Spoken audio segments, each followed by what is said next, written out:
Bonjour à tous, alors juste avant de démarrer cette vidéo, un petit rappel concernant la sortie de mon prochain ouvrage, Le Guerrier Éternel, qui est en prévente actuellement. Vous trouvez toutes les infos en description de cette vidéo. Pour les gens qui sont intéressés, bien évidemment, je ne force personne, hein. Vous avez encore dispo quelques packs que j'appelle VIP, hein. Voilà, donc pour les plus rapides, il y a encore la possibilité de se procurer l'ouvrage à un tarif préférentiel pour l'instant, en livre relié ou en livre broché, donc vous avez le choix, hein, voilà. Alors aujourd'hui, je me trouve dans un endroit que j'aime beaucoup. C'est un site mégalithique qui se trouve dans le sud-est de la Bulgarie, qui s'appelle Beliktash, et qui est assez magique. Il est dans un endroit qui est complètement préservé, puisque toute cette zone était, pendant la période communiste, déclarée zone militaire. Donc il y avait personne qui était installé ici, il y avait pas de, tout n'était pas bétonné, bien évidemment. Et eh bien, dans les années 80, ils ont redécouvert ce site avec ces alignements de rochers qui sont assez incroyables. On est en hauteur, on ne sait pas comment les gens ont organisé tout ça. Ça date de l'époque Thrace, donc ça a plusieurs milliers d'années. Il faudrait que je vous fasse un petit reportage une fois plus fouillé, plus développé sur le site. Je vais juste vous montrer quelques prises de vue qui sont assez, à mon sens, spectaculaires, parce qu'on a des rochers qui pèsent des tonnes et des tonnes, et qui sont tous alignés de façon à être en résonance avec le cosmos, en fait. Donc vous avez par exemple derrière moi là, je vais essayer de vous montrer ça, ce rocher dressé avec un trou à l'intérieur là, qui laisse passer le soleil au solstice d'été. Voilà, vous avez d'autres alignements de rochers qui correspondent à des cycles. Alors ça c'est intéressant puisque c'est, vous connaissez hein, maintenant ma théorie des cycles, hein, donc qui sont des cycles lunaires de 19 ans. C'est pas le plus spectaculaire. Il y a bien évidemment ce cycle, ce macro cycle hein, qu'on appelle la précession des équinoxes, donc qui est aussi marqué par l'alignement de ces pierres. On parle quand même d'un cycle de plus de 26 000 ans, hein, qui a été redécouvert au XXe siècle, je crois, dans notre civilisation, mais qui était connu des anciens également. Donc ça file le tournis quand même proprement. C'est impressionnant. Donc on en revient toujours au même. C'est que l'histoire, eh bien, c'est une respiration, c'est un inspire, un expire, et que tout est cyclique, comment dire, tout se renouvelle, ça disparaît, les civilisations se succèdent, les malversations aussi, puisque l'homme, comme je le dis toujours, n'évolue pas, lui, hein, d'un point de vue fondamental. On peut développer des technologies qui sont ce qu'elles sont là, sur ce site-là, aujourd'hui. On ne sait toujours pas comment tout a été organisé, agencé, comment ces blocs de pierre ont été dressés de telle sorte, d'où ils viennent même, hein, donc c'est assez impressionnant. Mais voilà, on n'a plus de traces finalement maintenant de cette civilisation qui a utilisé le lieu sur des centaines d'années, hein. Donc ça sera pareil pour nous. Voilà, on est à une époque où on prétend que voilà, les choses changent, hein, ma bonne dame. Les gens n'ont plus besoin d'être armés, les gens n'ont plus besoin d'être courageux, les gens n'ont plus besoin de vraiment réfléchir. Faites confiance au gouvernement, ça va bien se passer. Et j'ai envie de vous dire, bah non, et ben non, parce que comme tout est cyclique, eh bien, il est urgent encore une fois de se repositionner sur des valeurs fondamentales qui ont été des valeurs fondatrices de nos civilisations depuis la nuit des temps, hein. C'est l'objet de mon dernier ouvrage justement par rapport à cette histoire du guerrier éternel. Et je pense qu'effectivement, eh bien, avec cette histoire de respiration, hein, des cycles historiques, eh bien, on reverra fleurir à nouveau une nouvelle chevalerie, du moins je l'espère, et il serait urgent qu'elle arrive parce qu'il y a du boulot là aujourd'hui, hein. Voilà. Donc écoutez, je vais vous laisser avec quelques images de ce site incroyable parce que tout est configuré de toute façon, de façon à être en résonance avec l'alignement des astres, le cosmos, certaines périodes de l'année, des conjonctions de cycles, etc. Donc c'est vraiment super impressionnant. Voilà. Je vais vous laisser sur ces images-là. Je vous dis à plus.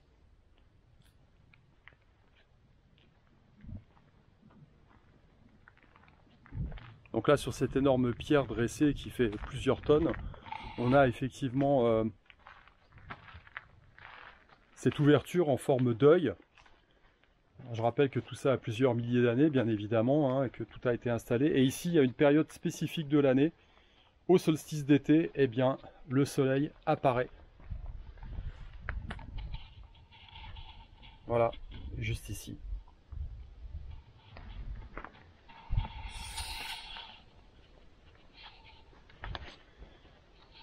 Je vais essayer de peut-être pivoter la caméra pour que vous voyez effectivement ce que ça représente en termes de taille par rapport à moi.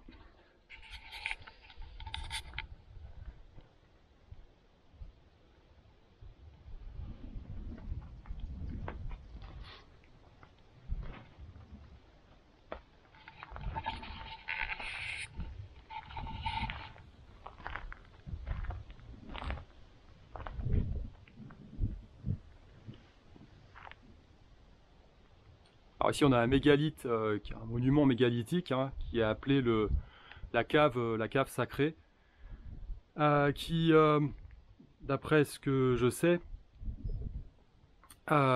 était un dolmen qui symbolisait le ventre de la mère nature, à l'intérieur duquel eh bien, le héros prenait naissance. Voilà.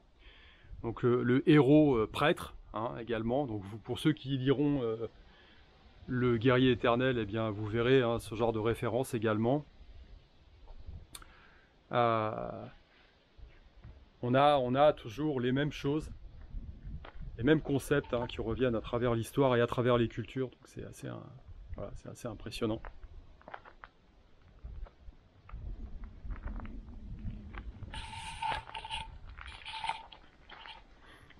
Ici, vous avez un alignement de plusieurs pierres.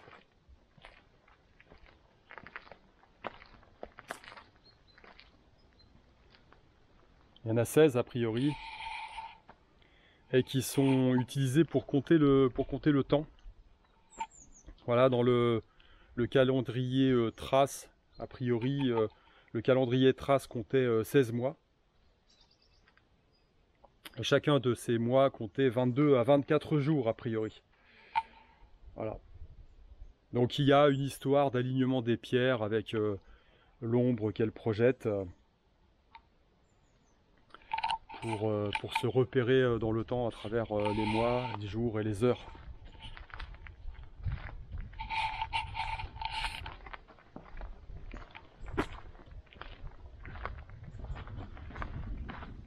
Un peu plus loin sur le site, il y a aussi un espace qui est appelé le labyrinthe. Alors cette thématique du labyrinthe, on va la retrouver, je pense notamment à certaines cathédrales, hein, comme des cathédrales super importantes, comme la cathédrale de Chartres. On a un labyrinthe qui est stylisé à l'entrée.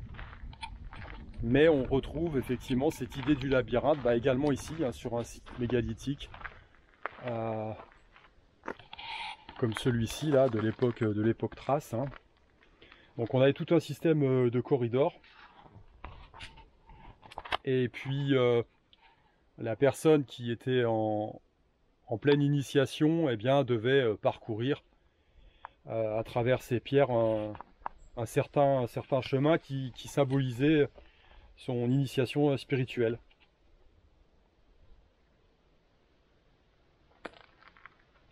Donc il y a des connexions magiques et mystiques, bien évidemment, hein, dans tout ça.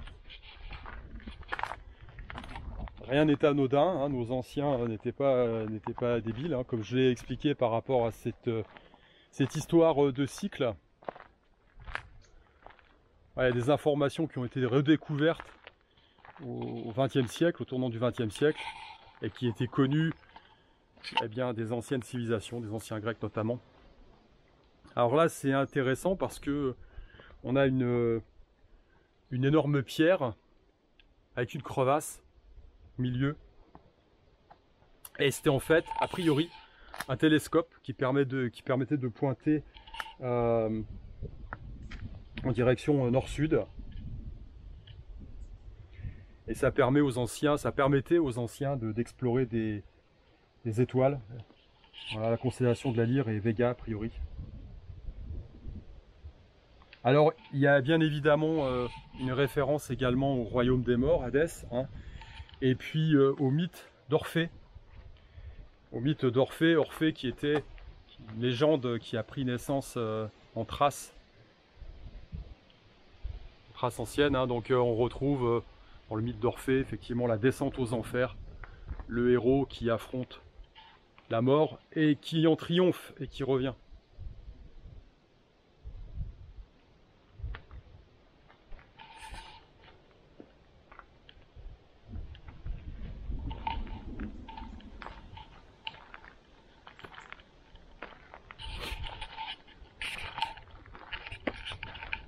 Voilà, vous en conviendrez, ça mériterait un petit reportage un peu plus développé. J'essaierai de le faire parce que enfin moi à titre personnel, ça m'intéresse. Je trouve ça super intéressant de voir effectivement que d'autres civilisations que la nôtre ont foulé le sol, ont foulé ces terres et avaient développé des savoir-faire, des compétences, y compris techniques, hein, qui rivalisent fortement avec ce qu'on est capable de faire aujourd'hui. Je ne sais même pas si on serait capable aujourd'hui de pouvoir ériger un tel monument, hein, d'apporter ces pierres ici et puis de les orienter de telle façon.